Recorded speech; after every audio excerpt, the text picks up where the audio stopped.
तो आने वाले समय में बिहार एक विकास के नीतीश जी के नेतृत्व में एक लंबी छलांग लगाने को तैयार बैठा है। अशोक चौधरी बेलागंज पहुंचे हुए हैं अपने प्रत्याशी के प्रचार के लिए। आपको हम बता दें कि अपने प्रत्याशी के लिए किस प्रकार से वो स्टेटमेंट दे रहे हैं, किस प्रकार से बातें कर रहे हैं, वही विपक्ष को भी लेकर कई सवाल खड़े कर रहे हैं। तो आइए सुनते हैं अशोक चौधरी किस प्रकार से अपने पक्ष और विपक्ष में आने के बाद किस प्रकार से समस्याएं होती हैं, तमाम चीजों पर अपनी राय रख रहे हैं। 1 नंबर पर बनी हुई है, 23 तारीख को भी 1 ही नंबर पर रहेंगे।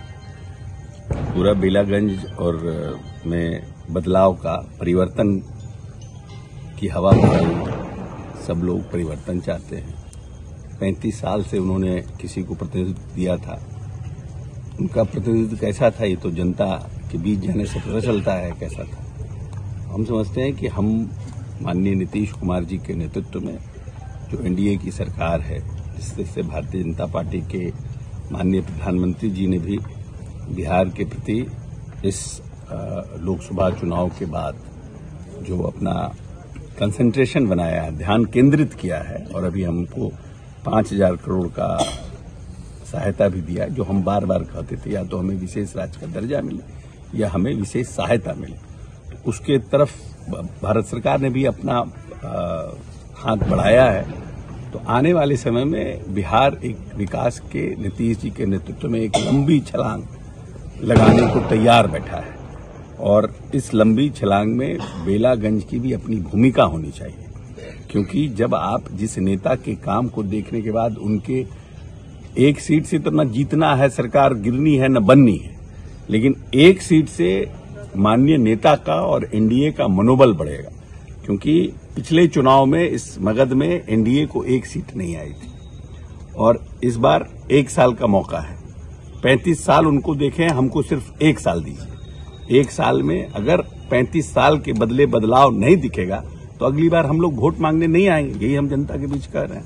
आज तेजस्वी आए, बेला भी समझ रहे होंगे। देखिए, ऐसा है कि Tejashwi ji non serious type के पॉलिटिशियन, जब वो नीतीश जी के पास आते हैं तो उनका टेप दूसरा हो जाता है। नीतीश जी दुनिया के, देश के सबसे अच्छे नेता होते हैं। जब हमारे से हट जाते हैं तो उनको नालंदा दिखता है। अगर उनको नालंदा दिखता था तो हमारे साथ आते क्यों? पहली बात। 2 बार उप मुख्यमंत्री बने, जिसका फायदा उठा करके आज विपक्ष के नेता बने हुए हैं। तो ये तो माननीय नीतीश जी के नेतृत्व में ही संभव हो पाया था ना, उसी नालंदा के चलते संभव हो पाया था ना। तो ये कहना कि जो मैंडेट जनता देती है उसको किसी क्षेत्र के साथ जोड़ करके बोलना हमको लगता है सही बात नहीं। अभी उनको और परिपक्वता, राजनीतिक परिपक्वता चाहिए, और बयान देने में हमेशा संयम रखना चाहिए। किसी के ऊपर अगर आप विरोधी हैं तो ऐसा बयान मत दीजिए कि आपको खुद ग्लानि हो भविष्य में। तो हम इन सब बयानों से, हम विकास पर वोट मांगते हैं। हमारे नेता न अगड़ा है, न पिछड़ा है, न हिंदू है, न मुसलमान है, न सिख है, न ईसाई है। मेरे नेता इंसान है और बिहार को आगे बढ़ाया है। जो बिहार 22,000 करोड़ का था, आज 2,80,000 करोड़ का बिहार का बजट है, और जो 7,000 पर कैपिटा इनकम से 37,000 पर कैपिटा इनकम, प्रति वयस्क औसत आय जो है उसको बढ़ाने का काम किया है। संरचना मूल बड़े भाई बता ही रहे थे, शिक्षा के ऊपर, सबके ऊपर मूलभूत संरचना किस तरह से बढ़ा है। क्या बिहार था ये? मगध में 118 नरसंहार हुए थे। इसी मगध में नेता जब से आए एक भी नरसंहार हुआ, जातीय नरसंहार, एक भी हिंदू मुस्लिम का राइट हुआ बिहार में? एक भी राइट कहीं भी 19 वर्ष के अपने कार्यकाल में।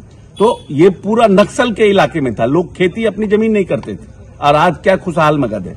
तो हम तो ये विकास पर वोट मांग रहे हैं कि हमको 35 वर्ष से। तो हमने सुना अशोक चौधरी किस प्रकार से अपने विपक्ष पर हमला कर रहे हैं और बता रहे हैं कि जब हमारे साथ में होते हैं, हमारे गठबंधन में होते हैं, तो नीतीश कुमार से बड़ा नेता कोई नहीं दिखता है, और जिसे हमारे विपक्ष में चले जाते हैं तो उनको नालंदा दिखने लगता है और हमारे अंदर में जो है कमियां दिखने लगती हैं। दीक्षांत एडुटेक लाया है दीक्षांत ई लर्निंग ऐप। बने दीक्षांत का चैनल पार्टनर और अर्न करें लाखों रुपए प्रति महीने। चैनल पार्टनर बनने के लिए विजिट करें www.dikshans.com। हमारे YouTube चैनल को सब्सक्राइब और Facebook पेज को लाइक करना